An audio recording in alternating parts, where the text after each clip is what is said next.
How to import pictures and videos on CapCut. Hi everyone, this is Kate and welcome back to another video. And on today's video, we will learn how we can import pictures and videos on CapCut desktop. So without further delay, let's get started. First of all you have to do is launch the CapCut application in your desktop or laptop. Once you open it up, you will see this kind of interface. Here, in order to import pictures and videos, in order to edit them, click on Create Project. Then you land on the CapCut interface. Now to import pictures or videos, navigate to this Import section right at the top left corner, click on Import.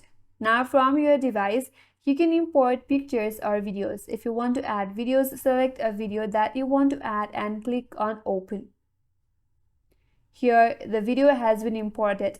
If you want to import more media, then click on again Import button. Now from your device, you can select the pictures as well. So select the pictures that you want to add and then click on Open.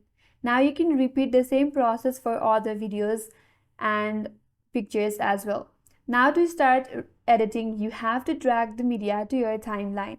All you have to do is click on the video and then drag it to your timeline. Now you can edit your video. So in this way, you can import pictures and videos on CapCut desktop, and that's all for today's video. Hope this video was helpful, and if you're new to our channel, consider subscribing. Thanks for watching and stay tuned for more videos.